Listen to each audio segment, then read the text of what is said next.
Olá, pessoal, bem-vinda a mais um podcast Aline Cast, hoje com uma convidada muito especial.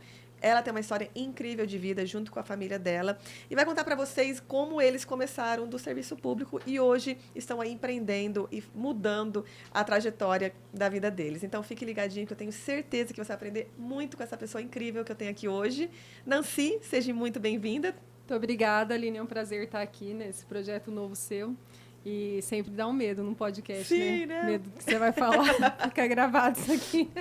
Gente, a gente é muito amigo, a gente fala muita besteira. Então, às vezes, a gente passa os limites. Tem que ter então, autocontrole. Editor, né, fique atento, por favor. Mas é muito bom, gente, a gente conhecer as pessoas, né, das histórias. E eu sou apaixonada pela sua história. Conta pra gente, hoje vamos começar pelo final. Quem é a Nancy hoje? O que vocês têm? O que vocês fazem? Conta pra gente aí o que vocês já construíram. Hoje eu sou a Nancy, né? Eu sou empresária. A gente tem uma franquia, né, de óculos, o Mercadão dos Óculos. E a gente tem 2 unidades aqui em Umuarama. Tem uma unidade em Marechal Cândido Rondon.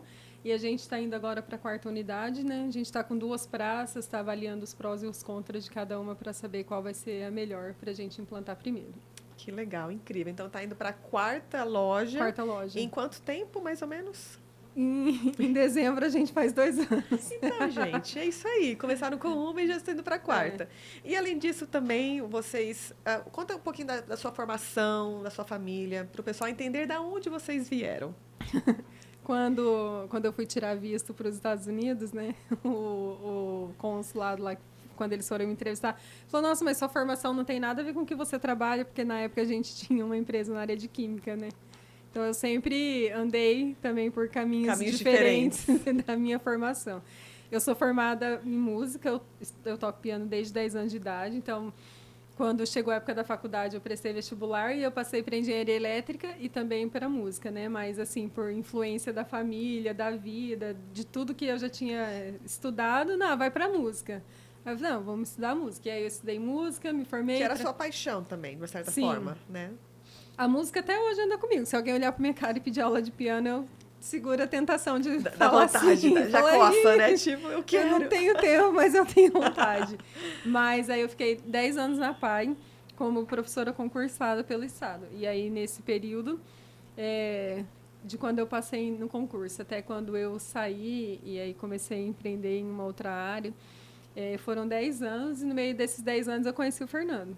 Então, eu me casei quando eu já tinha uns 4 anos já trabalhando na PAI, já como funcionária pública. Uhum. E aí, a inquietude do Fernando, né, me ajudou também a ter essa inquietude em mim também, né? Então, ele também tinha essa vontade de fazer mais e tudo mais. Sim, o Fernando, eu acho que é importante também ressaltar a história dos dois, né? Meu pai, ele é motorista de ônibus, né? Ele sempre trabalhou, meu pai sempre ensinou o valor do trabalho. Então, eu falo que com meu pai eu aprendi não a coragem de empreender, mas a firmeza que o empreendedorismo precisa, que é o trabalho incansável. A dedicação, né? Esse sacrifício. Sim, ele sempre, assim, eu nunca vi meu pai desempregado, porque ele era sempre um bom funcionário, ele sempre trabalhava muito, então isso eu aprendi dele, né? Uhum. E quando você empreende, você sabe, né? As pessoas acham assim, empresária, trabalha pouco. Que delícia, faz o que quer. Ai, tá na praia, é nada, né? É pauleira. Sim. Então isso eu aprendi do meu pai.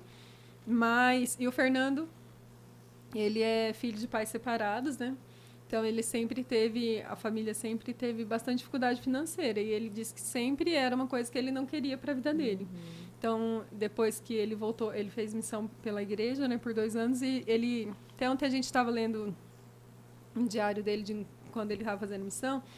E uma pessoa falou para ele, aprende inglês para você ter mais oportunidade de trabalho, para você legal. Não precisar trabalhar no que os outros trabalham, né? Uhum. Para você se destacar um pouco.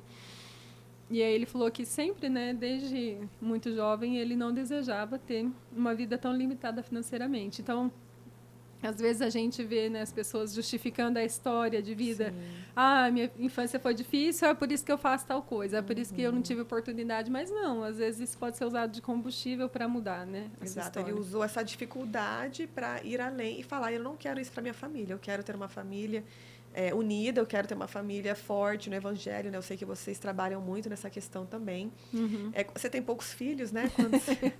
Eu tenho bem pouco filho, eu tenho 4. No meio de tudo isso, gente, tiveram 4 filhos também, tá? Se deixar, arruma mais um. São animados, eu falo, quando junta os nossos, né? Os meus 3 e os 4 dela dá 20. Mas... Em capacidade de bagunça dá uns 40.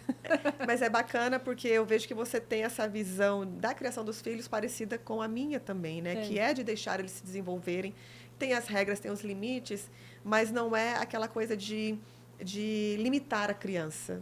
Isso não pode, isso não, né? Que eu falo, nossa, o adulto é muito chato, né? Qualquer coisinha, vai cair da mesa. Deixa a criança explorar, deixa ela crescer, né? Então, eu sei que meus filhos, né, adoram ir lá, porque daí eles fazem a festa, né? Não, mas é importante você falar isso da criança. A criança ela não pode ser podada, né? Uma criança muito podada, quando ela é pequenininha, aí não pode, aí não sobe que cai. Ela não experimenta. E a criança que não experimenta é um adulto que também não experimenta, né? Ou quando experimenta que não presta. Vai ficar doido. Mas eu acho que é importante a coragem, né? De desenvolver, assim, ao longo do processo, né? De desenvolvimento que eu e o Fernando a gente passou. Eu acho que foram uns 10 anos para que a gente tivesse coragem de empreender de forma mais... quando a gente investe, né, eles falam é um investidor de risco, né? Quando a gente teve coragem de investir com mais risco, que é quando você tem mais retorno, né? Você tem maior probabilidade de quebrar. Vocês investiram muito mais, né? Sim, mas foi um processo de 10 anos, até a gente ter coragem de arriscar. Apesar de a gente ter empreendido em outros momentos, né, ao longo do nosso casamento, mas essa coragem mesmo, eu creio que foi um processo de em torno de 10 anos. Mas por quê? Porque a gente também foi muito podado, né, quando criança. Nós também crescemos com muitas crenças limitantes do que a gente não pode fazer, e é melhor ter um concurso, ter uma carreira, né, no serviço público, porque é mais seguro. Então, isso é um peso, né, na hora de você fazer algo que você não tem certeza se vai dar certo ou não, né? E quando eu deixei, né, o serviço público, eu trabalhava 20 horas, eu tinha um salário bom, eu só ouvi louca. Eu acho que as pessoas ficaram mais assustadas comigo deixando o serviço público do que comigo engravidando outra mais uma vez. Você vai ter mais um filho, mas continue aqui, você é doida. Mas porque era assim, tava perdendo a segurança. Imagina, isso é seguro.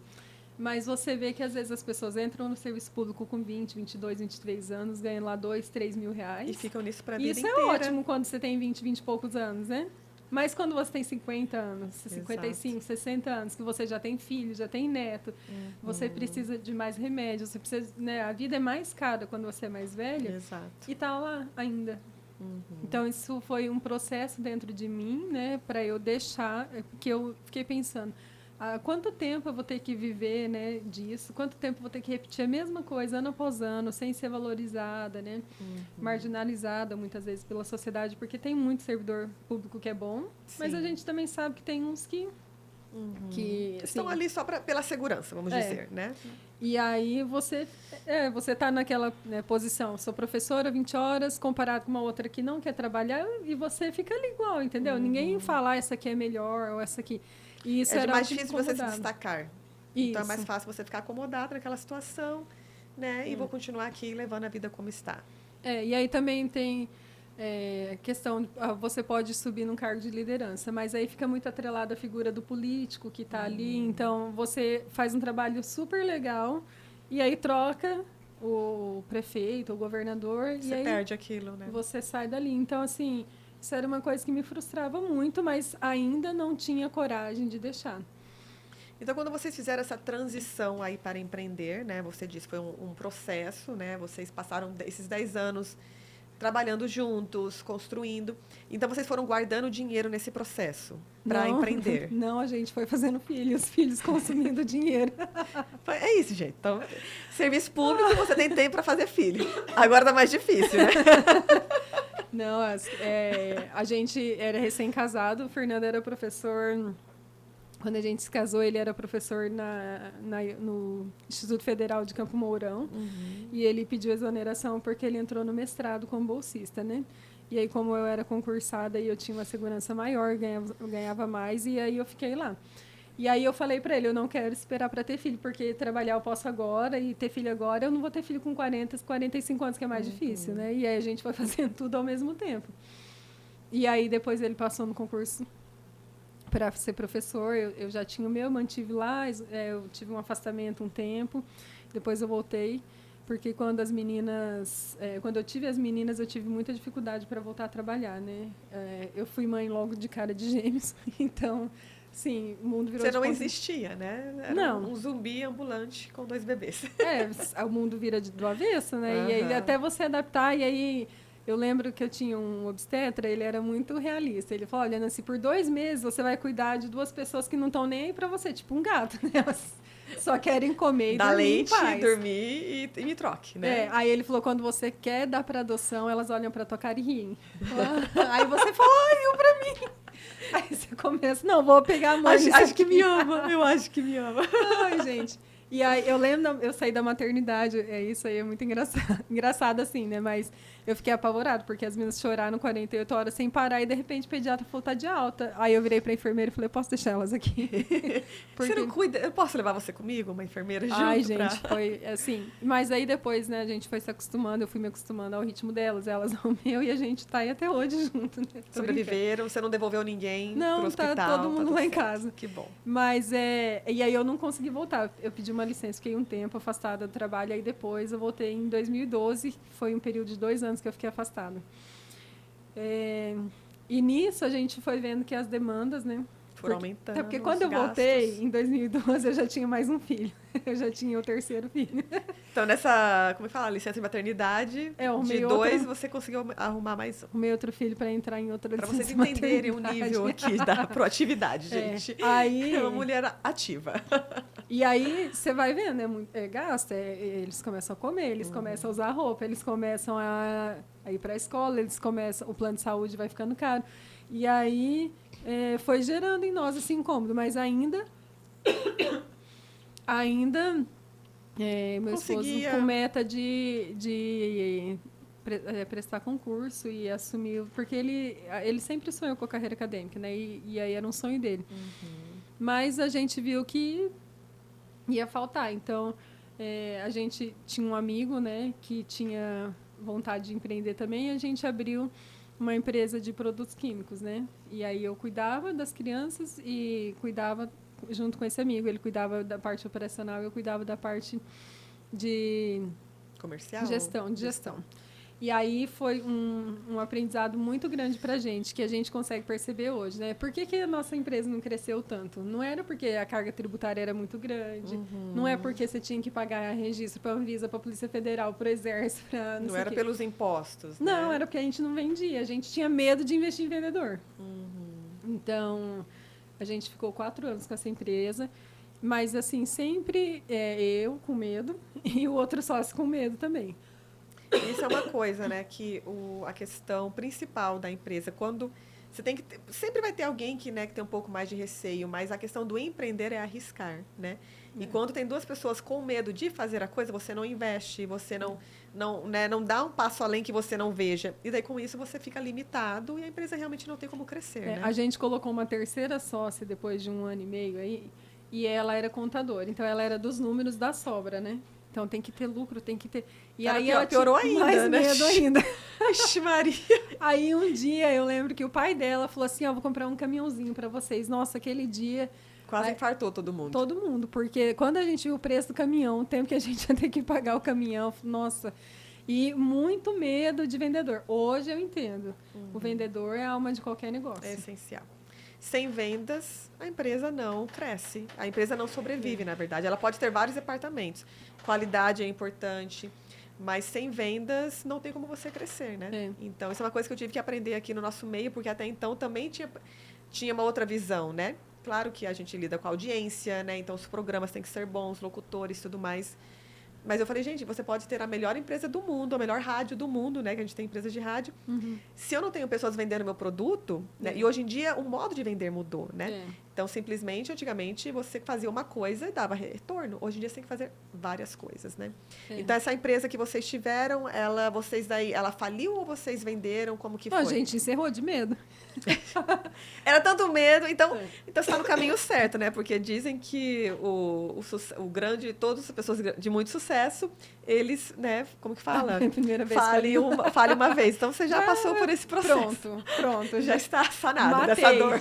Dá check na lista. resposta, né? Check! Fali, check! Mas era muito medo, muito medo. Tô preocupada agora. Não. Mas era esse medo, entendeu? O medo... e uma outra coisa também que eu aprendi... no começo do ano, eu assisti uma palestra de uma mulher que chama Camila Salek. Ela é ótima no varejo. Ela trabalha com varejo, ela faz ativação de marca, que é quando a gente chama vestir loja, né? Você não vai vestir a loja por vestir, mas a decoração da loja, o cheiro da loja, o som da loja, tudo vai fazer com que o cliente... Criar uma experiência para o cliente.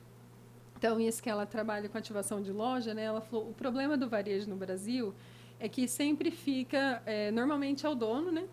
E o dono, ele fica no balcão. E ele não sai. Ele não sai dali para ver o que estão falando da loja dele na rua. Ele não sai dali para saber o que é tendência. Sim. Ele não sai para saber que, por exemplo, tem uma loja lá que tem 40 anos. O estoque de 40 não pode estar lá ainda dentro da loja. Tem que estar tudo mudando, tem que estar tudo inovando, então, né? Você tem que ter uma reforma na loja. Tem que ter, assim, tem que girar, né? Fazer a coisa girar, né? A ideia de que o movimento gera movimento. Então... esses 3 sócios, né, eu e os outros 2, a gente ficava muito preso na função que a gente tinha dentro. No administrativo, ali todo dia, né? Naquele... E aí apagando incêndio, né? Como a gente disse. Aí a gente deixou de aprender o que precisava fazer para fazer a roda girar. Então, a gente até tinha ali um ou outro vendedor e tudo, mas a gente tinha muito medo de pagar comissão, tinha muito medo de salário, medo, assim...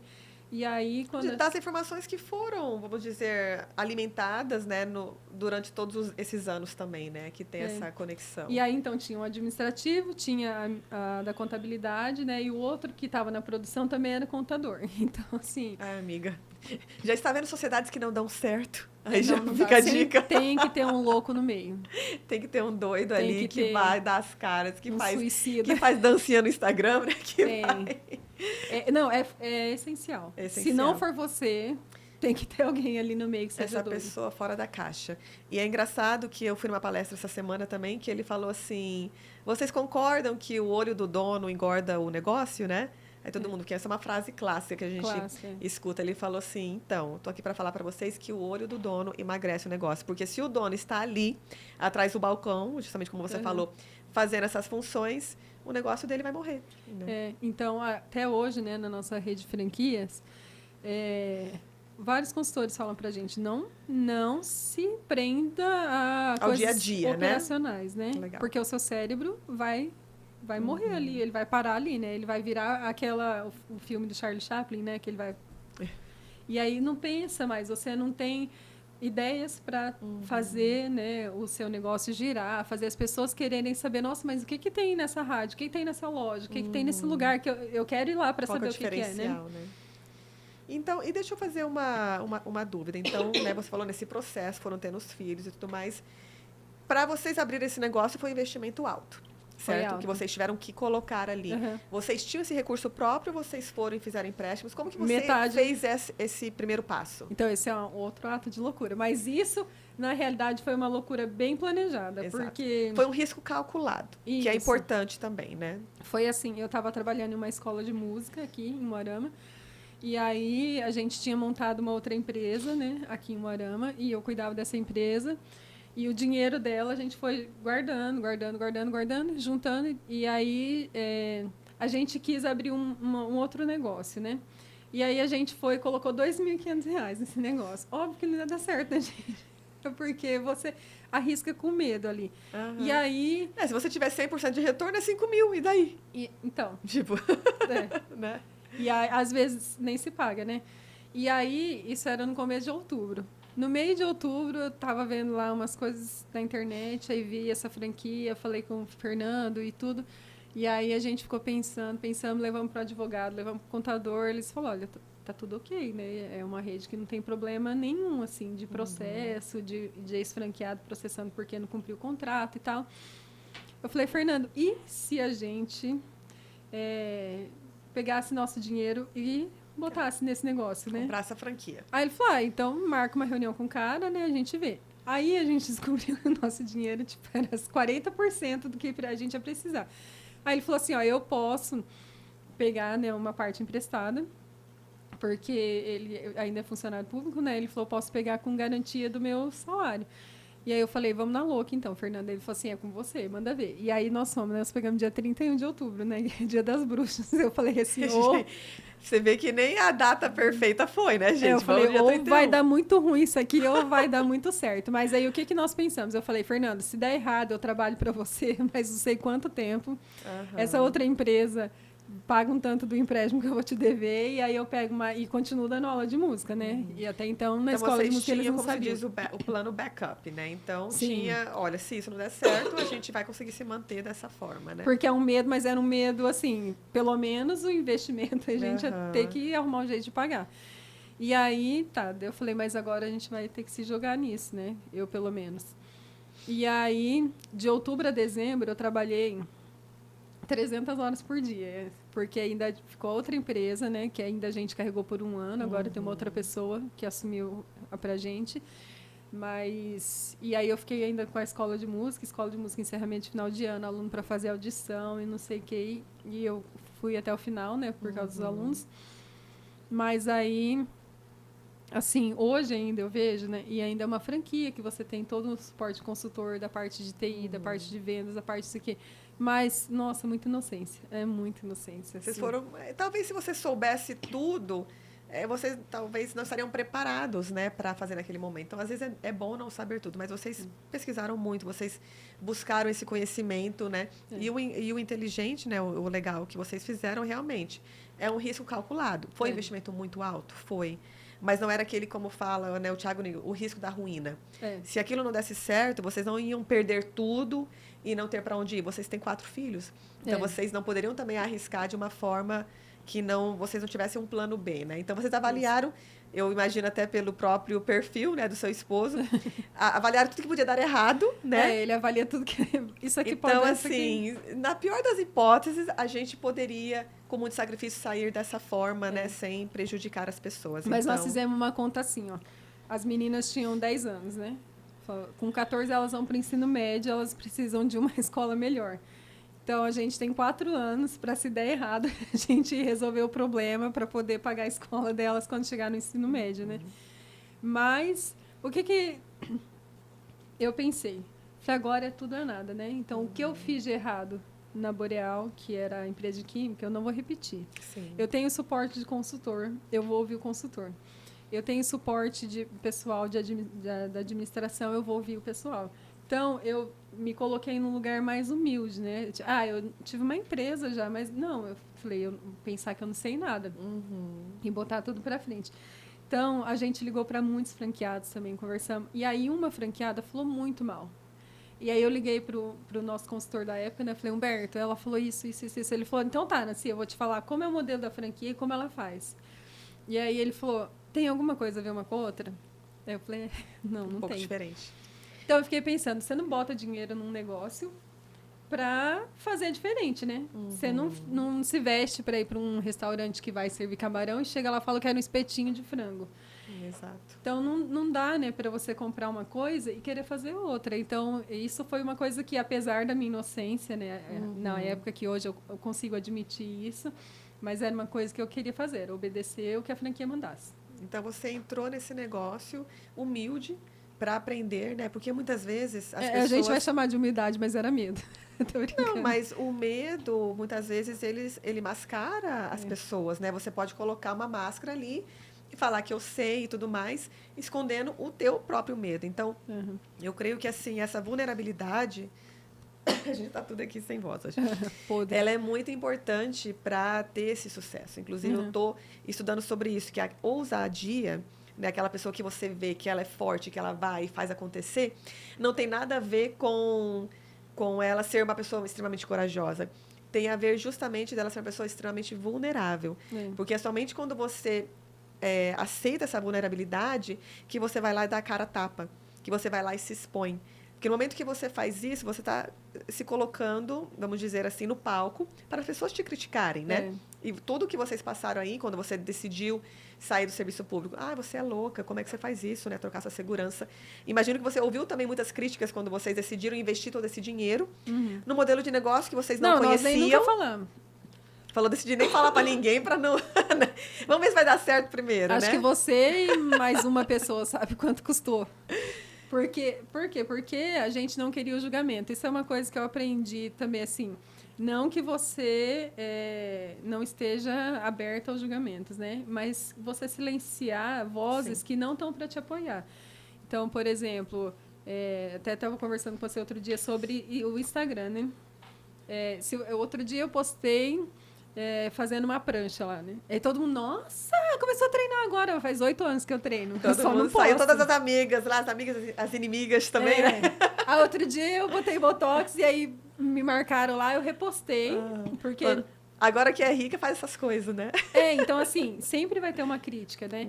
Então, nesse momento, a gente não queria ter que lidar com as críticas, porque a gente queria canalizar a energia para fazer o negócio dar certo, né? Sim. E aí... Vocês focaram 100% nisso e vamos pra cima, né? 6 meses depois, né? A gente devia estar com algum mal lá em casa, parado, sem fazer nada, né? Vamos abrir uma segunda unidade. Olha Por só. quê? Porque aí você entende o negócio, né? E você fala, não, agora eu sei fazer um pouquinho melhor. E aí, quando a gente abriu a segunda unidade, é que vieram as críticas. Falou, mas já não tá com Não já tá bom? Pra que Não quer tá bom? mais, né? E aí começa, né? Ah, não vai mais ter tempo para família. Ah, mas você não vai mais ter tempo para isso. Aí agora fica correndo atrás de dinheiro. Aí você fica não sei o quê. Ai, mas você não sei o quê. E aí, nesse momento, a gente ouviu bastante crítica. Tanto que a terceira a gente também não falou para ninguém. Vocês sabiam. Ah, eu vou abrir uma loja quando? Semana que vem. Tá aí. E a quarta, então, agora estão todos sabendo também, né? Enfim, não adianta ficar falando mais, reclamando agora, porque já não foi. adianta Já. mais. Mas, assim... Depois que provou da fruta, gostou e agora tá indo bem. Semana passada a gente estava em viagem, né? E aí nós passamos umas 4 cidades diferentes, né? E aí nós fomos conhecer óticas, né? Que é o nosso ramo. E a gente foi lá, como se a gente fosse comprar, né? Fazer cliente oculto e conhecer. E aí, né, assim, as óticas, elas são muito tradicionais, né? Elas vêm, a maior parte delas é assim, tinha o pai que abriu, e aí o filho herdou. E aí, assim, são filhos que não modernizaram o negócio. E aí o negócio continua lá. Assim, o mesmo relógio da Oriente que está na vitrine há 40 anos. Faz que a não mesma vendeu, tá lá. coisa, né, a vida toda. E aí eu fiquei, né, a gente estava conversando, meu esposo e a Fernanda, a gente falou, por que o nosso negócio dá certo, né? Porque ele conversa com a pessoa do jeito que ela conversa hoje em dia, né? Porque ele é moderno, com a mesma visão que a pessoa tem hoje em dia, né?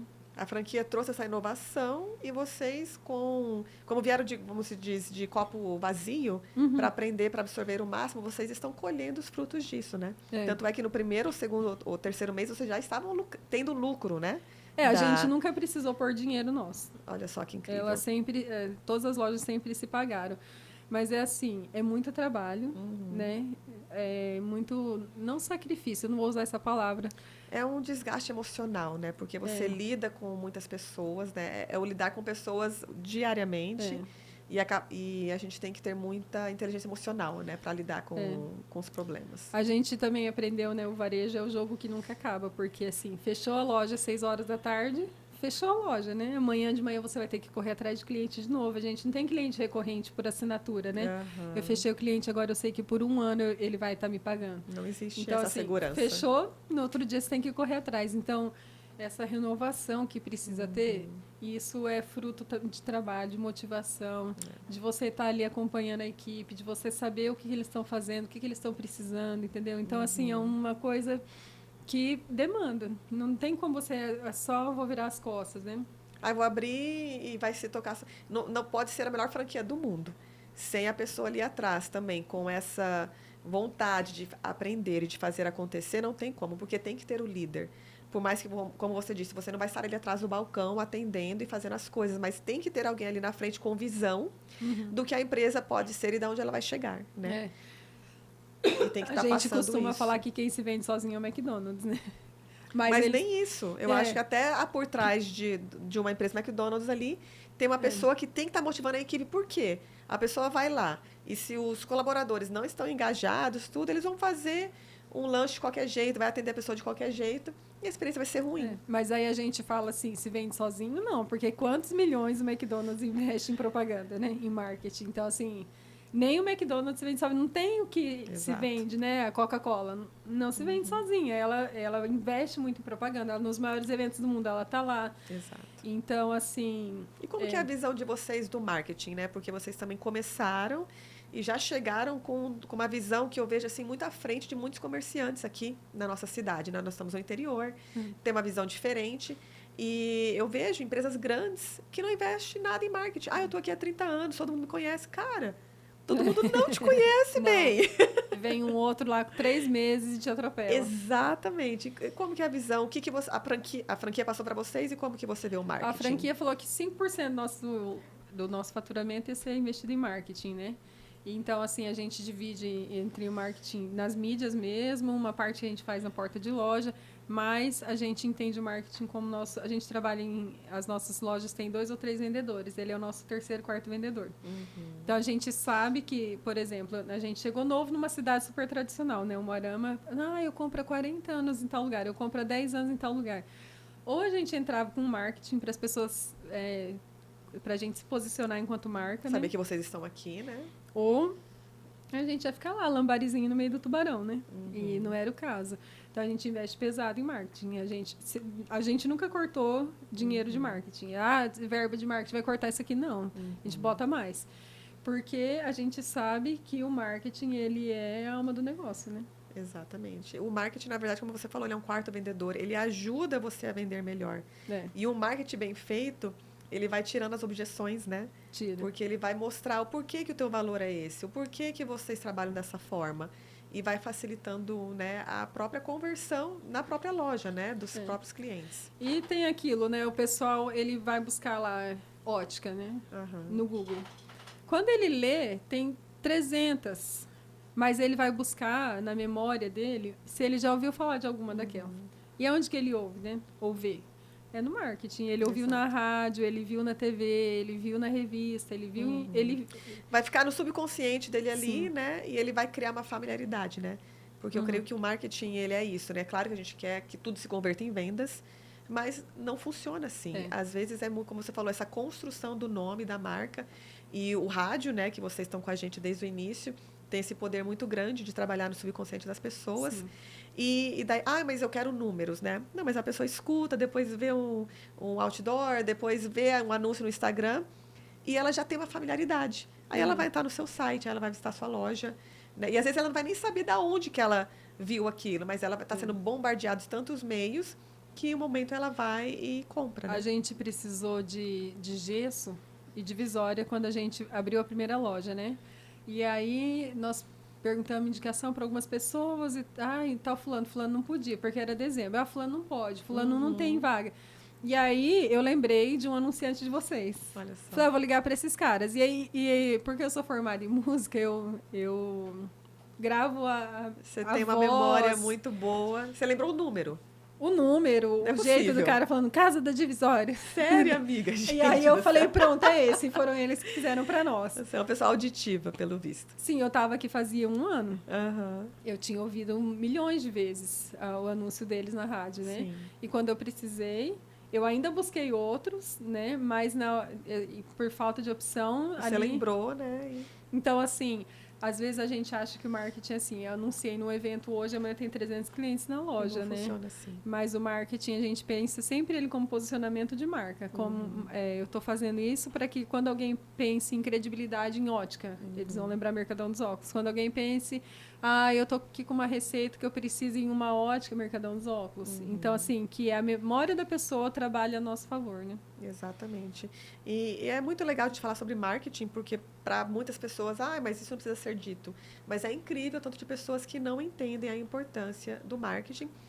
Não somente para uma empresa que está começando, mas para uma empresa, como você falou, o próprio McDonald's, ele anuncia até hoje. A Coca-Cola, todos conhecem? Alguém não conhece Coca-Cola? Eles também, acho que são dos que mais investem bilhões aí todo ano para se posicionar como marca. Então, essa constante evolução e essa vulnerabilidade mesmo, de aprendizado, de estar disposta a fazer o que tem que ser feito, eu acho que é a chave do sucesso que vocês estão tendo. Vou contar uma outra experiência com marketing também, né? Todo mundo sabe iFood, né? iFood. E aí, semana passada na nossa viagem, ia na lixeira. Inclusive, eu tô fazendo vários marketings aqui, viu? Vários merchans. Ai, então, vocês podem me... Mas assim, pra gente entender por que eu preciso anunciar. Era na boca da lixeira, assim, ó. O iFood se preocupa com a reciclagem, não sei o quê. Assim, na boca da lixeira. Quem olha na boca da lixeira? Você olha... Não, normalmente é um lugar que a gente foge, mas quando você olha uma coisa vermelha... Chama atenção, Chama hora, atenção. né? Então, assim, não pode ignorar a força que o marketing tem. E esse é um erro que a gente também cometeu na nossa outra empresa, né? Se vamos investir em publicidade, não, a gente não tem dinheiro ainda. A gente tá no vermelho, não tem como, né? E é uma coisa, acho que você falou, que a franquia falou, quando você tá vendendo menos no mês, vamos supor, chegou Investe ali mais. no meio do mês e você não bateu as metas, o que eles falaram para você fazer? Investe mais em marketing. Investe mais. Galera, demos uma pequena pausa aqui pra gente beber água, porque hoje tá tenso aqui. Feio. E vamos continuar, então. Você estava falando sobre a questão, né, da importância do marketing, que vocês aprenderam, né, com o fracasso, vamos dizer, da primeira empresa, vocês levaram, não, a gente precisa fazer diferente hoje, né? E é uma coisa assim que a gente... eu lembro que eu falei, a gente estava falando, por exemplo, eu colocar o ar-condicionado para dar conforto térmico dentro da loja. A custo versus isso é um investimento, né? Isso é um investimento. Agora, se eu deixo o ar-condicionado ligado o final de semana todo, isso é um custo, uma despesa, né? Isso aqui está minando meu lucro. Então, o marketing é a mesma coisa, né? Se eu estou colocando dinheiro em marketing, eu estou investindo no meu negócio, né? Eu estou fazendo com que ele se expanda, que chegue mais pessoas. Exato. E também, se você, da mesma forma como o ar-condicionado, ele pode ser um agregado que gera, vamos dizer, conforto, mas ele também pode ser uma despesa se ele não for bem utilizado. E o marketing é da mesma forma, né? Por isso que é importante as empresas estarem envolvidas também, né? Estarem sempre criando, estarem sempre trazendo coisa diferente, participando de coisa diferente também, para que o marketing não se torne algo que está só ali, que se torne uma despesa e não está gerando o resultado ideal, né? E eu acho que você tem que conhecer onde você está, né? Então, por exemplo, se você vai receber uma pessoa na tua casa que é vegana, você não vai servir churrasco, né? Ó, toma esse aqui, essa picanha que eu fiz para você. Sim. Igual a gente aqui em Umuarama, né? A gente investe mais em rádio. Por quê? Porque a gente sabe que o público daqui ainda tem muita credibilidade o rádio, né? Ele chega a muitas pessoas, chega na região, né? Ajudou a consolidar a marca de vocês e trazer pessoas diretamente, né? Então você pensa, vou pôr dinheiro na TV. Pra gente, seria muito interessante, seria, mas a gente consegue atingir o mesmo tanto de gente com outro investimento, entendeu? Entendi. Então, acho que esse estudo, né, do marketing, e é isso que às vezes as pessoas acabam errando. Pega um influenciador que não tem conexão com o público, ou pega um influenciador para fazer um post, um merchan ali só. Ou pega um flash na rádio, né? Isso não vai fixar a tua marca, né? Porque a pessoa vai ter uma experiência, ouviu ali, e às vezes ela nunca mais vai ouvir, não vai nem lembrar mais, né? Exatamente. Isso já aconteceu até comigo, acho que no próprio Instagram, nas redes sociais, né? De ver alguma coisa e outro dia falar assim, nossa, eu queria tanto ver aquela publicação e nunca mais vi. Então, assim, isso se aplica a tudo. Na verdade, até no investimento no digital, que por mais que eu tenha um meio de comunicação tradicional, que é o rádio, né? Que hoje é super relevante aqui na nossa região e também em vários lugares, mas eu acredito muito no digital também, mas é um investimento alto. O digital não é simplesmente colocar um postzinho ali e pronto, né? Então, e tem que ser algo constante também, justamente que as pessoas vão vendo, né? E criam essa familiaridade. Então, muito legal.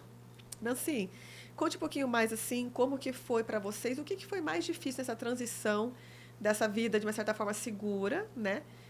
Tranquila nunca foi, porque você tem 4 filhos, né? Mas, enfim, dessa vida mais segura para empreender agora. Né? O que foi o maior medo que vocês tiveram e como que vocês lidaram com isso? O medo sempre é o investimento, né? Eu acho que de todo mundo, né? Uma pessoa, a maior parte das pessoas que empreendem, né, elas saem de algum emprego, né? Ou um emprego com carteira assinada, ou concurso público. E o medo é sempre perder essa segurança, né? Porque é só sobrevivência. Então, às vezes, eu vejo a pessoa falar, eu abri a empresa e fiquei 8 meses sem tirar nenhum real. Fala, mas viveu do que, gente? Né? Então, assim, essa preparação financeira, esse medo da insegurança financeira, era uma coisa que a gente planejou bastante, para a gente não, se precisasse chegar nisso, né? Não se apavorar, saber o que fazer. Mas eu acho sempre que, aqui no Brasil também, as leis, elas enchem o saco, né? Um pouquinho, gente. Para quem Não. morou 20 anos nos Estados Unidos, né, a gente se segura um pouco mais. Não Para não enche... criticar. Assim, eu acho que a gente vem, né, de uma geração, acho que de uns 20 anos para cá, dos direitos, né? Então, esse é meu direito, esse é meu direito, esse é meu direito, esse é meu direito. A gente fala, gente, mas você sabia que tem dever também, né? Se isso aqui tem um dever também. Então, por exemplo, quando você abre uma empresa lá, você tem que ter responsabilidade técnica, né, no nosso caso. Tem, assim, várias coisas que você precisa prestar contas para o Estado, mas que você, às vezes, não vê esse retorno. Muito embora, entre a abertura da nossa primeira empresa, em 2012, e a abertura dessa empresa agora, a agilidade nos processos muito melhor. Melhorou muito, né? Então, que bom saber que muita coisa está evoluindo, sim, né, sim, no Brasil. Não, bom, entre a abertura da primeira e a abertura bom pontuar dessa, isso, né? eu notei muita diferença, assim, e um país mais evoluído, né? Sim. Mas ainda tem as leis lá, né? Que às vezes você fica barrado em uma lei e aí você, às vezes, dá uma frustração, né? Você fala, mas gente, eu tô fazendo tudo certo, eu tô tentando, mas assim, o Estado, né, que deveria apoiar, porque os empreendedores, eles estão gerando emprego, né? Essa visão negativa do empresário, né? Que a gente já falou aqui em outros podcasts, o quanto que isso é impregnado na nossa cultura, né? Uma coisa... E não só na nossa cultura, acho que até no americano também é um pouco do... Né? Geralmente o vilão é o cara rico, é o cara, né, que tem tudo. Então, isso acaba inconscientemente afetando como as pessoas, né, veem os empresários. E, por exemplo, a gente nunca precisou pôr dinheiro nosso, né? Mas teve meses que a gente não conseguiu tirar nenhum real, porque a gente teve encargos trabalhistas para pagar, teve uma coisa ou outra, ficou ali no ponto de equilíbrio, ou você precisou fazer caixa. Então, assim, não é um negócio lá, né, que você... Que é garantido e que não tem sacrifício, né? Não é. E, por exemplo, a gente vai fazer 2 anos que a gente abriu a primeira unidade e a gente tem 16 pessoas que trabalham com a gente. São 16 Sim. famílias. Então, assim, eu tenho muita fé. Quando a gente vai fazer oração à noite, falo, Senhor, nos abençoe para que a gente consiga, através do nosso trabalho e do trabalho do pessoal que trabalha com a gente, que essas famílias tenham uma vida digna, né? Então, são 16 famílias que dependem, né, ali da rotina da loja, né? Que a loja tenha sucesso para que elas também tenham um trabalho. Então... Tem essa preocupação com o colaborador, né? Sim, às vezes você percebe, né, que a lei, a estrutura trabalhista do Brasil, ela não tá para facilitar, né, o empresário crescer. A empresa crescer. Porque a empresa crescendo, né, mais oportunidades e tudo mais. E nem você conseguiria, por exemplo, remunerar mais Sim. o funcionário direto se você não precisasse dar uma parte tão grande para o governo, né? E se o governo devolvesse, né, em serviços, né, se o cara fosse no hospital e fosse bem atendido, se o cara fosse na escola e tivesse tudo bem, você até ficaria feliz, né, de pagar tanto imposto. Mas Sim. aí você vê que não, que o cara recebe o salário e ainda tem que pagar por outras coisas. Né? O que você diria foi a parte... seria mais frustrante, mas mais difícil, assim, né? Na questão de vocês agora estão empreendendo com sucesso, né? Tá dando certo, até que estão indo para a 4ª loja. Todo esse processo, o que às vezes você fala assim, nossa, desanima um pouco? O pessoal que está com a gente hoje é ótimo, né? Mas tem umas pessoas que já foram que graças, que ainda bem, né? Porque, assim, são então, pessoas. Pessoas. É pessoa, né? Mas, assim... O pessoal que está com a gente, muito bom. Mas, às vezes, passa um ou outro lá que, às vezes, né, tem a engrenagem perfeitinho rodando ali e aí você vê que tem uma pedra no meio do caminho. Começa daí, né? Começa a quebrar a engrenagem, não sei o que. E aí, uma coisa que a gente também está aprendendo, né? É melhor tirar rápido. Então, tem o Thiago Conser, né? Ele fala assim, você contrata devagar e você demite rápido. Porque é na demissão que você mostra a cultura da empresa, não é na contratação, né? É na demissão que você fala para o resto, eu não aceito isso aqui dentro. Que interessante. É na demissão que você fala para eles, olha, esse tipo de comportamento aqui vai ser podado. Então, isso é uma coisa que a gente tem aprendido, né? Sim, eu achei muito legal essa questão que você falou. A demissão, ela não é somente para que a empresa funcione como ela deveria ser. Ela é um momento de você mostrar a cultura da empresa para quem está ficando, né? Nós estamos aqui para defender os valores da empresa que, de fato... Geralmente, essas pessoas, né, que não conseguem se engajar com a empresa, geralmente são pessoas que não se engajam com as pessoas, né, da empresa, que trazem muita dor também. E às vezes a gente vê, né, hoje empresas que estão com pessoas ali que não deveriam mais estar, mas vai deixando, vai empurrando com a barriga, às vezes até pela questão trabalhista também, né, que limita, porque um acerto ele é muito oneroso para a empresa, mas às vezes vale mais a pena você fazer aquele investimento para tirar aquela pessoa ali, porque ela não só está recebendo o salário dela ali todo mês e não está fazendo o trabalho dela. Ela está afetando como outras pessoas vão performar também na sua empresa. Então, isso é uma coisa que não pode. Com uns 20, assim, não tinha um mês de loja, a gente teve um problema com um colaborador, né? E aí, falou, e agora, o que a gente faz? Aí eu falei pro Fernando, falei, olha, isso é um comportamento que eu não quero. E aí a gente precisou desligar essa pessoa, né? E aí é muito doloroso, né? Porque você chega pra pessoa, não sei o quê. Não é fácil, né? Não, e é um processo, assim, que você também precisa aprender, mas é uma declaração não falada, né? Para os outros que sabem do que aconteceu. Esse tipo de comportamento eu não vou aceitar aqui.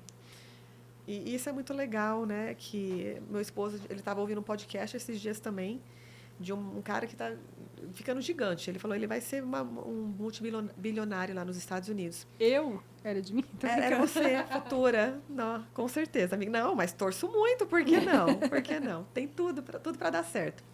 Mas ele falou sobre essa questão, claro que eles são uma empresa já muito grande, tem o próprio RH, tem um departamento, né, bem complexo ali e completo para a contratação. Mas uma coisa que ele falou, que é muito legal, ele falou assim, você tem que trazer pessoas para a empresa que estão completas. O que isso quer dizer?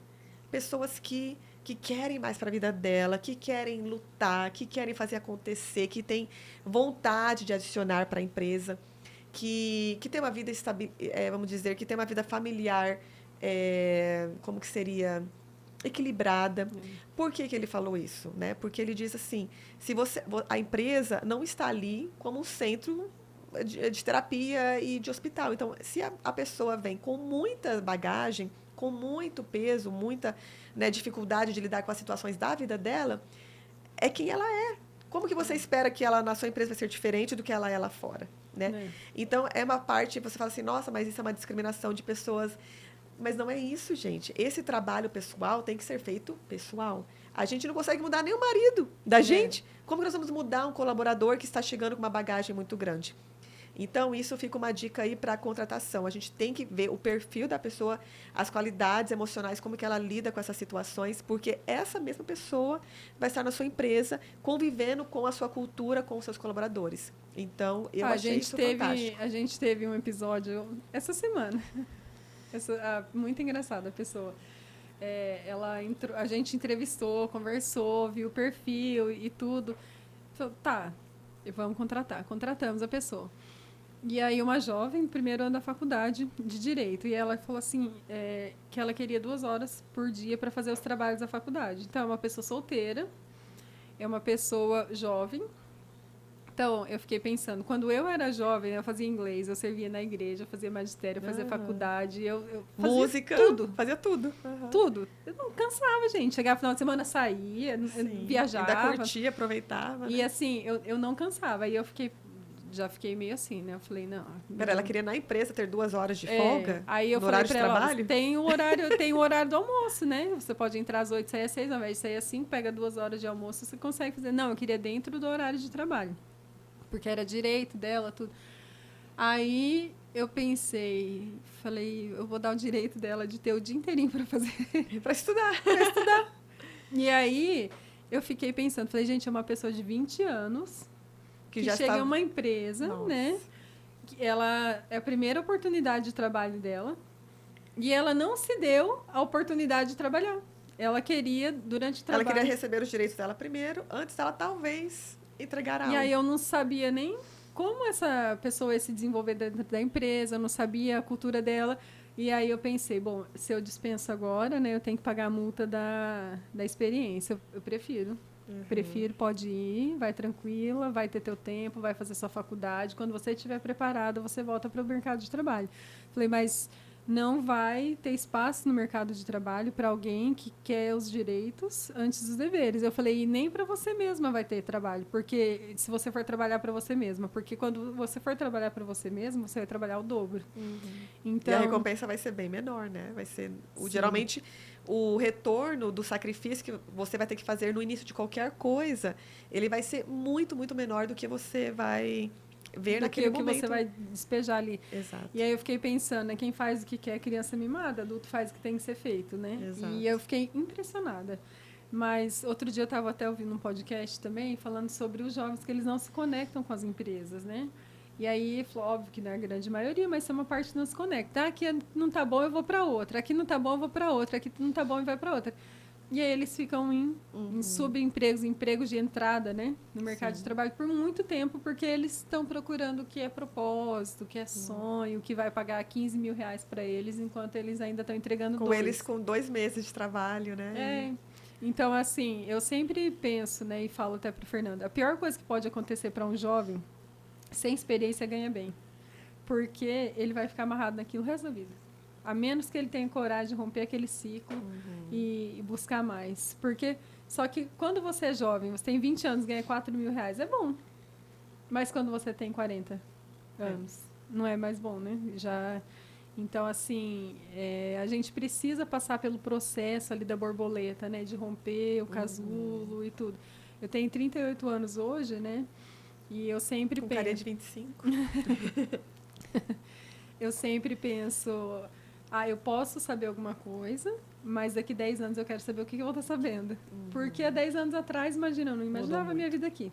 E mudou muito tudo, né? Eu acho que a evolução, essa questão de a gente não sabe onde a gente vai estar, né? Eu também, 5 anos atrás, jamais imaginei que estaria morando no Brasil. Então, essa adaptação, essa flexibilidade de você, cara, não importa o que aconteça, eu vou dar meu melhor, eu vou fazer o meu melhor, eu vou continuar aprendendo, eu vou ter humildade para fazer. E fazer o sacrifício necessário, né? Eu acho que isso fica uma dica muito importante para os jovens que você falou, nessa questão desse período de maturação. Você vai ter que passar por um período onde você talvez não vai ter um líder maravilhoso, né? Como mostra ali no Google. Você vai ter um chefe que vai falar assim, você tem que fazer isso, tem que me entregar isso e pronto. E não é escravidão. Gente... Não é escravidão, é um período que você precisa entender como que a dinâmica do mercado de trabalho né? Faz parte do processo. Claro que todo mundo tem opção, se é uma coisa que, né, e até essa questão de, tá me dando depressão, tudo, é aprender a lidar com essas emoções. Eu lembro uma vez, uma colaboradora, né, estava aqui, tinha iniciado, né, e é um ambiente, né, que a gente é muito familiar, é muito gostoso, mas a gente tem metas, a gente tem coisas que tem que ser feitas. Meta é uma palavra que às vezes assusta a pessoa, tem meta, obrigada. Então não quero ser cobrada de nada, porque eu faço as coisas quando me dá vontade. Enfim, como você disse, criança mimada. Mas eu lembro, então, que ela, né, teve um surto ali emocional e tudo mais, chegou para mim e falou assim, não, eu falei com a minha psicóloga, e ela disse que eu preciso ter um trabalho menos rigoroso, um trabalho que não me cause nenhum estresse. Aí... É ser hippie na praia. Aí eu falei, beleza, é tua escolha, né? E daí, só que na hora que ela foi receber, né, ela não iria receber muito ali aquele mês. Você não pode me dar um adiantamento, né? Eu falei, Fia, como que eu vou te dar um pagamento se você nem mais vai estar trabalhando para mim? Eu falei, isso não existe. Você tinha que falar para essa psicóloga, então eu vou sair do meu trabalho agora para arranjar algo que eu não tenho mais estresse e que vai pagar minhas contas. Vai ser você, né? Porque eu acho muito irresponsável a gente colocar a situação assim. Todos nós temos que lidar com o estresse. A gente tem situações de estresse. Tem dia que eu chego aqui na rádio, assim, com situações, geralmente envolvendo pessoas que a gente está agoniada, que a gente não, com o coração apertado. Então, assim, eu acho que é muito importante, até com os profissionais nessa área, é você falar para a pessoa, o estresse faz parte. Como que você vai gerir essa emoção? Como que você vai lidar com isso? Né? E só para finalizar, então, com essa pessoa, claro que eu tive muito mais, né? Eu chamei ela para conversar, ela ficou 2 horas ali, chorou muito e tudo mais. E eu dei uma opção para ela, porque a gente já tinha investido nela, né? Ali na empresa, ela estava começando a se destacar. E eu falei assim, olha, se você quer ter uma vida sem estresse, você acha que você não ter dinheiro no final do mês para pagar suas contas, isso não vai gerar um estresse maior na sua vida? Então, você escolhe o estresse que você quer. O estresse de correr atrás ou o estresse de não ter estresse, mas tem estresse, né? Enfim. E eu dei uma chance para ela. Falei, então você decida se você quiser continuar, mas eu quero você 100% aqui. Não tem mais essa desculpa, não tem mais isso. E, gente, foi tão incrível, porque daí no próximo mês ela bateu a meta. No segundo mês ela bateu a meta. E ela, então, começou a se desenvolver e está conosco aqui, né? Até hoje, crescendo. Eu acho que é importante, né, isso, de o chefe ser um pouco mentor também, né? Abrir os olhos para a realidade. Porque, às vezes, a pessoa não foi criada assim, né? Eu contar duas experiências que eu tive ontem e hoje. Eu viajei, fiquei fora e minhas filhas ficaram com os meus pais, né? E aí elas enrolaram meus pais, foram para a escola. No meio das aulas ali, elas tiveram um trabalho que valia 40 pontos. Chegaram as notas ontem, 46 em história. Eu falei, o que é isso aqui? Me explica o que é isso aqui. Vocês só estudam, gente. Aí, não sei o quê. Eu falei, mas o que aconteceu? Porque teve um trabalho nos dias que nós fomos. Por que não foram para a escola? Porque eles também sabem ir a pé para a escola. Porque a gente estava com vovó, não sei o quê. Eu falei, então vocês vão falar com a coordenadora e vocês vão resolver isso. E vocês não vão ficar com essa nota baixa. De alguma forma, vocês vão ter que resolver isso. E aí, elas começaram a chorar, né? Falei, pode chorar. Chora bastante hoje, porque amanhã de manhã vocês vão ter que estar bem séria para falar com a coordenadora. Aí, fui buscar as crianças na escola hoje, entraram no carro, a gente resolveu os nossos BOs. Olha só que Foram, incrível. falaram com a coordenadora, assumiram o erro que elas tinham feito. E aí, a coordenadora falou, vou conversar com o professor. Aí, depois o professor falou, então elas podem fazer. Mas eu acho que é importante elas assumirem, né? E aí, agora, levando os meninos para o inglês, um falou, perdi meu estojo e meu material, desde terça da semana passada. Porque na quinta também eu já estava viajando, estava com meu pai e não foi para o inglês. Aí eu falei para ele, você vai para o inglês? Mas o professor não deixa eu assistir aula assim, então você vai falar para o professor, eu perdi meu material, eu perdi o meu estojo, eu não tenho material, posso assistir a sua aula sem? E aí ele, mas mãe, entra você. Eu falei, não fui eu que perdi o seu material, foi você. Então eu acho que é importante... E ele tem quantos anos, teu filho? 10. Para que as pessoas entendam, tá? Vai resolver seus problemas. Ensinar eu acho que é importante responsabilidade. Ensinar isso. Tá, eu perdi. É um direito se eu perder. Exato. Mas como é que você vai resolver isso? Para que quando eles tenham, né, a idade da vida adulta, eles saibam resolver os problemas. Porque a vida é só problema, gente. Exato. Na vida, na verdade, a gente resolver um problema atrás de outro. Né? A alegria da vida é resolver o problema. problema, gente. Aí, quando você quer resolver mais problemas, o que você faz? Você vira empreendedor. Sim. O que você quer fazer? Eu quero arrumar um monte de problema para minha vida. Mas é isso, é assumir quando você vai empreender. É assumir o risco, é assumir problema, é assumir a vida de outra pessoa, né, que vai ficar ali na tua mão. Quando você se torna adulto, né? Você tem um CPF, você compra uma coisa, seu nome é assumir que você vai pagar aquilo. Tua responsabilidade, né? Assumir. Você acredita que nessa, né, falando um pouquinho da maternidade, que no momento que você se tornou empreendedora, isso mudou algo na maneira que você também lida com os seus filhos? A gente é bem preocupado assim com a formação deles, né? Mas antes eu falava para eles, vocês podem estudar e vocês podem ser o que vocês quiserem. Mas hoje eu falo para eles assim, e às vezes isso é visto de uma forma negativa, né? Eu falo, para viver a gente precisa ter dinheiro. Um dos meus filhos, ele fala assim, eu gosto de carne. Eu falo, então você precisa trabalhar, porque tem gente com a situação financeira do país que não consegue comer carne todo dia. Então eu falo para eles, vocês precisam escolher uma profissão que tenha retorno financeiro. Todas as profissões têm, todas, mas umas têm mais que as outras. Uma outra coisa que eu falo para eles também é que eles precisam aprender a cobrar pelo trabalho que eles forem prestar, né? Porque essa é uma coisa que eu tinha muita dificuldade. A pessoa, quando você cobra para dar aula de piano, R$50, não é esse o valor. Preço, Ainda mais quando é algo que você ama, que é a tua paixão, a gente fica com mais vergonha de cobrar ainda. Né? Às vezes eu falo, eu vou dar de graça, porque a pessoa isso, não, mas não tem um preço aquilo, né? E eu sempre falo para mas isso é uma coisa que eu consigo falar hoje. A Nancy de 2 anos atrás jamais falaria para eles saberem botar preço nas coisas deles. Legal. Então, aumentou muito a sua autoestima, da maneira que você vê os teus talentos, o teu valor, né? E está passando isso para as crianças também, para que eles possam saber o valor que eles têm, né? Sim, eu acho que é importante na formação deles, que eles saibam, né? Tudo tem um custo. Sim. Às vezes, e aí eu falo também para eles, para você poder ajudar uma outra pessoa, né? Você precisa ser autossuficiente. Sim. Porque você precisa pagar a sua própria vida para você ajudar na vida de outra pessoa. Então, até para ser bom, você precisa... E aí você pensa, mas aí a Madre Teresa de Calcutá, o que ela fazia? Ela em si, né, não botava nada, mas ela botava a influência dela para que empresários dessem os suprimentos que ela entregava para outros. Ela dava, pegava a influência dela, que hoje a gente sabe que a influência tem um preço, para que outras pessoas abrissem portas para que ela fizesse, né? Para chegasse com a vacina, chegasse. Através dela foi feito muitas pessoas foram impactadas para fazer, né? Para Então, servir. Atrás dela tinha muita gente autossuficiente com dinheiro para que a pobreza fosse diminuída. Então a gente não pode condenar o dinheiro como se o dinheiro fosse uma coisa ruim, ter dinheiro fosse ruim, né? Exato. O dinheiro ele te traz autossuficiência, te traz liberdade, te traz coisas que sem dinheiro você sabe que você não tem, né? Eu creio que para mim isso foi a maior mudança, né? Na maneira que eu via as coisas, porque a gente cresceu de uma certa forma, não que o dinheiro era ruim, mas que ter muito dinheiro não era o correto, né? Eu creio que às vezes a própria religião também prega um pouco disso. E eu lembro então assim que hoje com os meus filhos a maneira que eu falo sobre o dinheiro mudou também. E fazer eles sonharem mais, quererem ter mais, não ter vergonha disso, né? Porque a gente tinha vergonha. Tipo assim, o que você quer ser? Eu quero ser milionária. A gente tem vergonha de falar isso. Ai, que criança dinheirista. Ai, pra quê? Você não precisa disso, né? Bom, meu filho, Samuel, ele queria ter uma festa do dinheiro. Eu falei, filho, o que é uma festa do dinheiro? A festa do Pix. A festa do Pix. E sim, ele queria decoração de dinheiro. Eu falei, ai, gente do céu, aí tá o quadro da visão dele, né?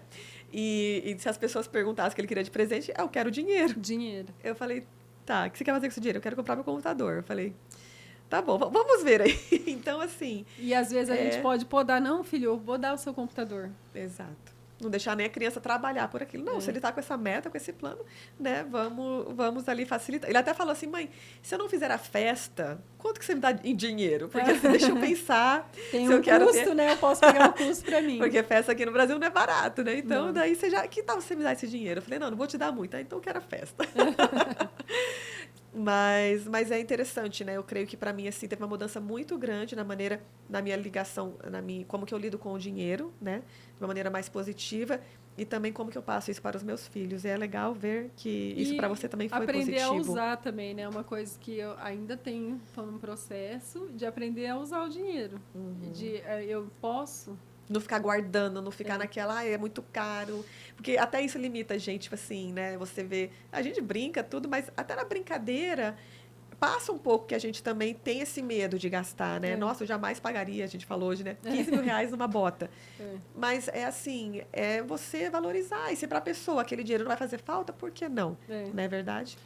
Às vezes a gente tem medo de usar, porque você foi criado de um jeito tão assim... Acho que na escassez, não sei, que você começa a limitar, né? O dinheiro não é bom, não é uma coisa que eu devo perseguir, não é uma coisa que eu devo ter, não é uma coisa que as pessoas podem saber se eu tenho ou não. Exato. Isso aí ainda não, né? Ninguém pode saber se eu tenho ou não. Não, mas até isso, eu pergunto muito para as pessoas, assim, porque eu quero saber quando a pessoa fala assim, eu ganho muito bem, eu falo, quanto que você ganha? Porque, assim, para a gente começar a entender...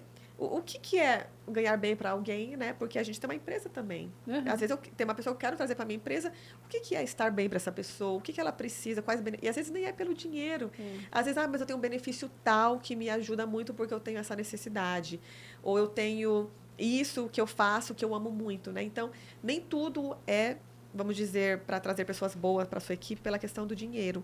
Mas a gente não tem vergonha de falar realmente assim, tipo, nossa, quanto é que você ganha? Quanto é que você tem de lucro na empresa? Quanto mais a gente normalizar isso, mais as pessoas vão ver o potencial que tem em empreender e fazer o que elas amam e até, às vezes, de empreender no negócio de outra pessoa, né? Porque nem todo mundo vai querer ter todo esse risco. Mas você sabendo o potencial que aquela empresa tem, fala, nossa, mas talvez eu possa virar uma gerente, talvez eventualmente eu possa ter participação no lucro. Por que não? E você trazer isso para a empresa também, né? Você ter essa iniciativa. Então, eu acho muito legal. Nancy, estamos chegando ao final, tá? Nós temos Chega aqui, antes vou dar um tempinho para você falar as tuas últimas palavras, mas nós temos uma coisa que a gente fala aqui, que é a linha de fogo, tá? Você vai passar agora pela linha de fogo. Eu vou abrir aqui minhas perguntas. Cadê, gente? Peraí, já me deu medo. Não, é bem tranquilo. Peraí. Então, nós vamos terminar aqui, finalizando. Basicamente, vão ser 5 perguntas que você tem que responder com uma palavra ou uma frase. Daquela. Bem rápido, tá? Se concentra pra não Ó, falar besteira. Tô pronta. Então, Nancy, conta pra mim, o que te traz a maior alegria nesse momento? É sempre minha família. Todas as outras coisas são secundárias, elas vêm junto, mas o progresso dos meus filhos, uma coisa pequenininha que eu consigo ver ali, o desenvolvimento do Fernando, né? Todo dia eu vou dormir e falo, marido, hoje você Fernando tava não é o filho, gente, é o marido, tá? falo, marido, hoje você tava muito bonito, hein? Ai, que lindo. Então, torcer, ver a evolução da família, né? Esse crescimento. O que você quer que as pessoas pensam quando escutam o seu nome? Senhor. Ai, gente, nunca pensei nisso, sabia? Dá até medo. Mas eu quero que as pessoas pensem que eu sou uma pessoa boa. Outro dia, eu faço muita coisa que eu não falo, que eu nem quero que ninguém saiba, né? E aí, outro dia, minha filha falou assim, mãe, tem gente que não gosta de você? Aí eu falei, sempre tem alguém que não gosta, né? E aí ela falou assim, mas por quê? Porque elas não sabem tudo que você faz. E aí eu falei, não, Laura, as pessoas não precisam saber, mas eu quero que, ao estarem perto de mim, elas pensem que a mamãe é uma pessoa boa, mas ainda assim tem gente que não gosta. Daí ela ficou assim pensando, mas eu gostaria que as pessoas pensassem que eu sou uma boa pessoa. Que legal. Quando ela diz que ela faz muita coisa que ninguém sabe, não é coisas ilícitas, tá? Não. É de servir, de ajudar a comunidade. E realmente, a gente não tem uma pessoa são coisas que mais serve aqui na nossa igreja e também para as pessoas. Já é para parar de falar. Já. Como essa mulher. Não, de verdade. Então, as pessoas estão até acostumadas a passar lá na casa dela e só ligar, olha, eu larguei meu filho aí, tá? Quando vê, ela tá com 10 crianças ali na casa dela. Mas você realmente é uma pessoa... Eu diria Corta esse assunto, vamos falar de outra coisa. Eu não diria nem que é uma pessoa boa, tá vendo, gente? Vamos trabalhar isso, aceitar os elogios. Mas não é questão de ser boa, você é uma pessoa muito autêntica. E você traz essa segurança para as pessoas e tudo que você faz é com muito amor, nada é um sacrifício, nada é difícil. E, gente, não tem coisa melhor na vida do que conviver com pessoas como você. Então... Olha, gente, eu saí de perto dos meus pais logo no começo do meu casamento com 2 crianças pequenininhas. Então, eu fui ajudada por muitas pessoas. Não ajudada financeiramente, mas, assim, uma pessoa que passava e deixava um bolo, uma pessoa que falava, você quer que eu ajude as meninas? Então, assim, eu sei o que pequenas coisas podem fazer na vida das pessoas. Então, eu tento fazer isso, né? Para que, às vezes, a pessoa ali no momento de desespero, o que eu faço agora? Apareça alguém e fala, não, posso... E é uma coisa simples, nunca é nada muito exagerado, né? Então, como eu fui ajudada, eu vou servir se ficar com uma criança para uma mãe que precisa fazer uma coisa por 2 horas, não vai te matar, né? Mas para a pessoa, para a mãe, né, vai fazer uma diferença muito grande. Então, essas são coisas pequenas que eu sempre gosto de fazer. Mas o que eu vejo é que você faz, não importa o porquê.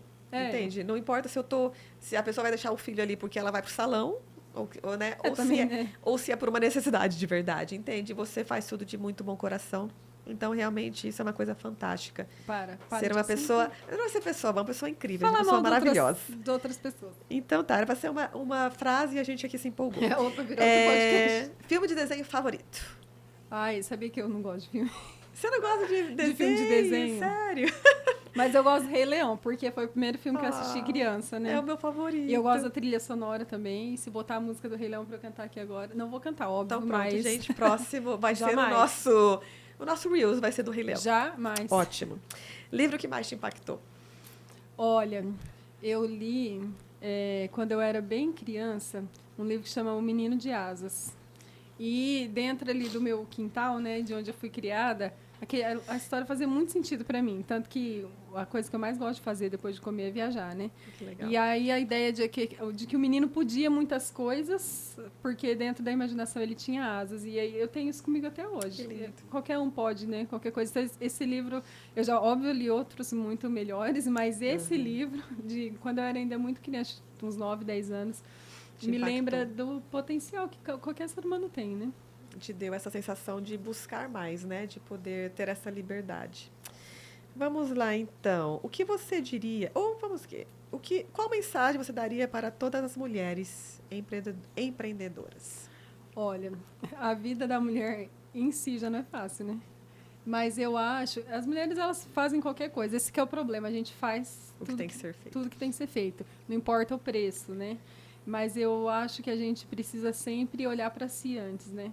Conhecer os seus limites, para que a gente também bote limite no que a gente vai fazer, né? Uma dificuldade que eu tenho, às vezes, é falar não para algumas coisas, mas isso é uma coisa que eu tenho desenvolvido, né? Aprender o meu limite. Então, como empreendedor, aprender seu limite, porque tem dia que vai estar na TPM mesmo, que não é bom resolver um problema naquele dia. Não deixar quieto, esperar.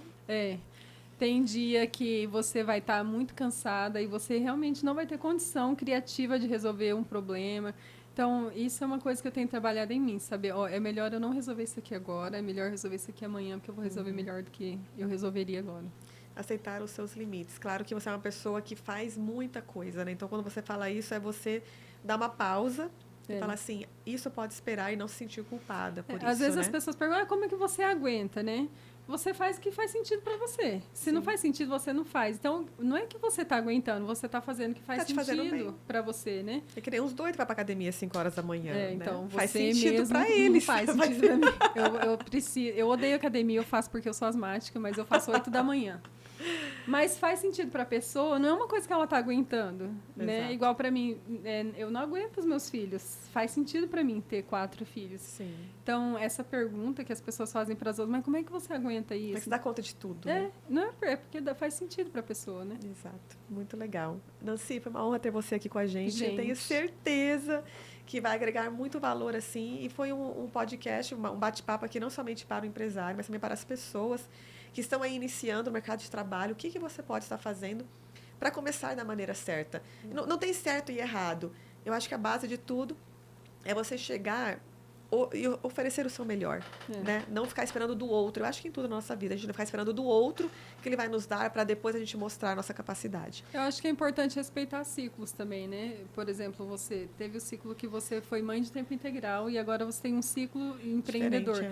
Mas essa ruptura entre um ciclo e outro é um período que não adianta, tem que ter tempo. Óbvio que você coloca esforço de leitura, de curso, de aprendizado, de network, mas ele é um ciclo que demanda um tempo. Então, você precisa respeitar esses ciclos, né? Para entrar em um outro ciclo sem estar devendo coisa lá para trás. Nossa, você falou uma coisa muito real, gente, porque quando eu estava com as crianças pequenas, né, eu estava em casa, dava aula de Zumba, e eu entrei para uma empresa de network marketing e foi onde eu descobri esse mundo do desenvolvimento pessoal, que até então eu não sabia que existia. Não sabia que existia livros te ensinando como ganhar dinheiro, como ter mais sucesso, não sabia.